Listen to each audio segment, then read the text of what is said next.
It's on. Dude, yes, it's on. It's really happening.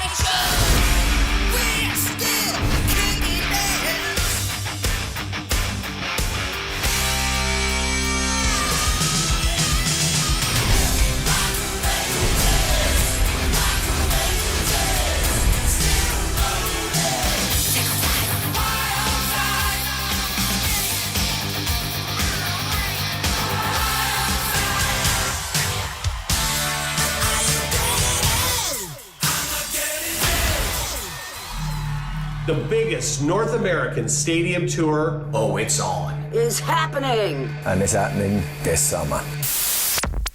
Nobody going into it thought that the biggest question mark was going to be Tommy Lee making it through the show. That was, what a way to start a tour and what a curveball.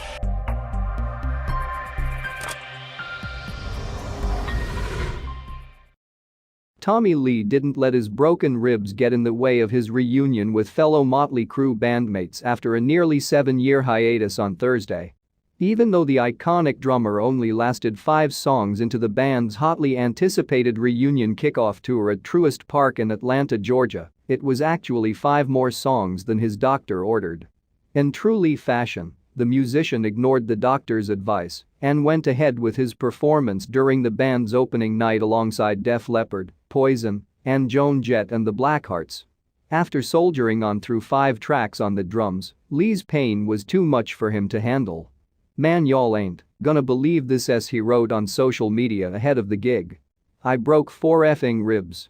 But I've been resting and healing, and even though the doctor tells me I shouldn't play at all, you know I'm stubborn, and I'll beast through the pain every show for as many songs as I can."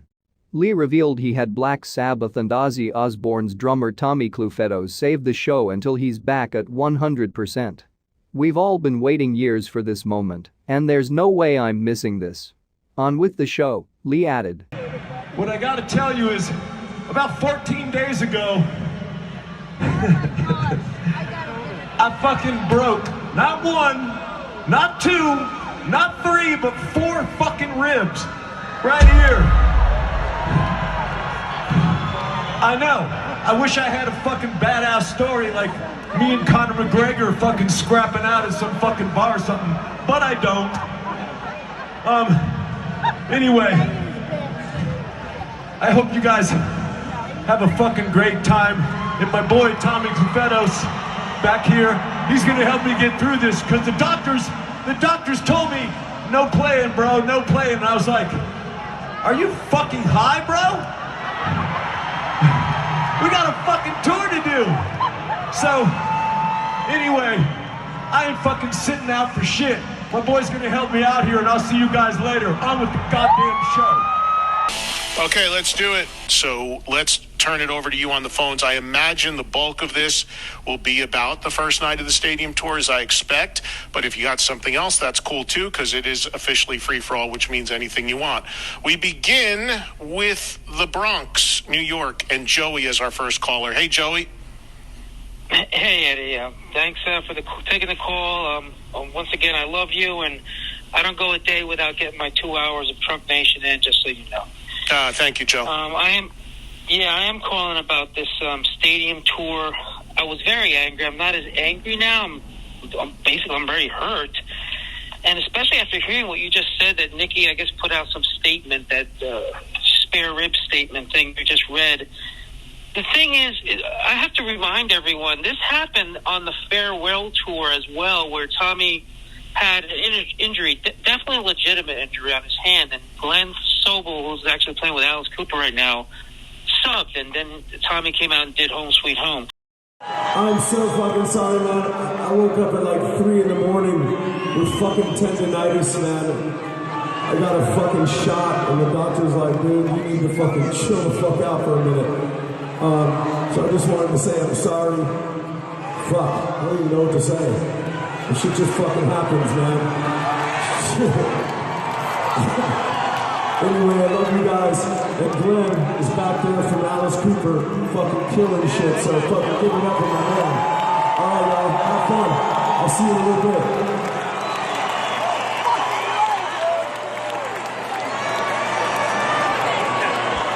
This is not the first time this has happened.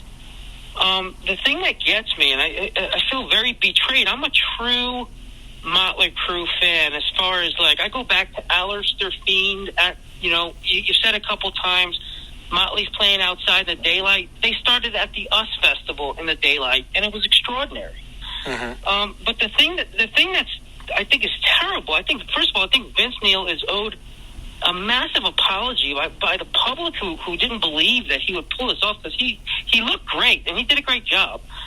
And this is basically like he got screwed up. Like, they fired him. Let's not forget. Like, I remember when this happened that Nicky, they fired him. They claimed he was a race car driver. He wanted to race cars more than be in the band. But Joey, hold on. Let me, Joey. Yeah. I got a ton of calls, and I want to let you make your point. Yeah. But instead of going through all the Motley history and all that, which we know, what sure. was your issue with specifically last night? Clearly, you weren't there, so you're judging by what you've seen online. But what is your issue?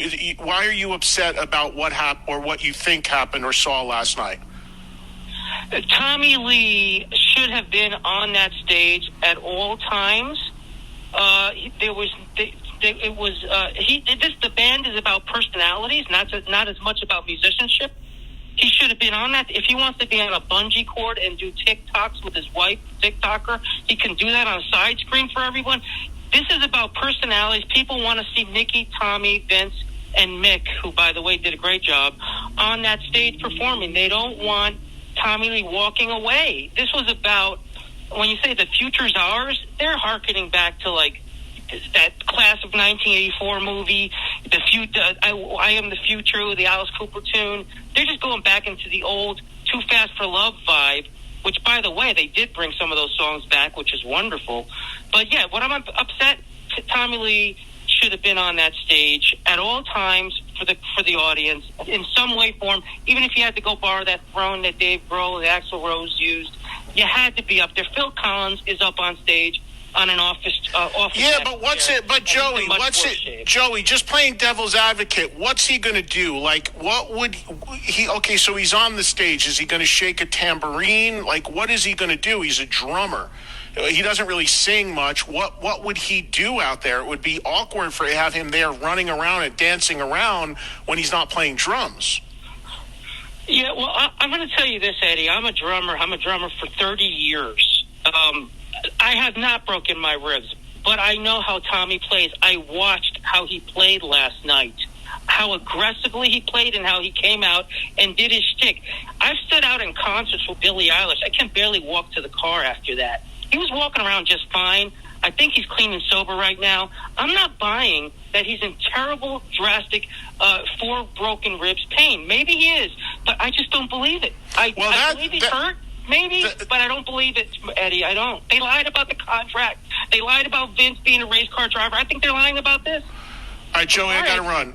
Sorry to hang up on you, buddy. I just got a million calls, and I let you go there for a while. I don't look. Joey's diving into some conspiracy stuff. I don't know any of that to be the case. I just don't.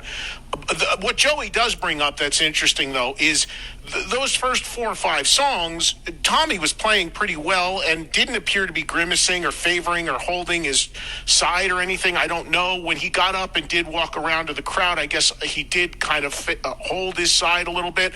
I don't know why he would.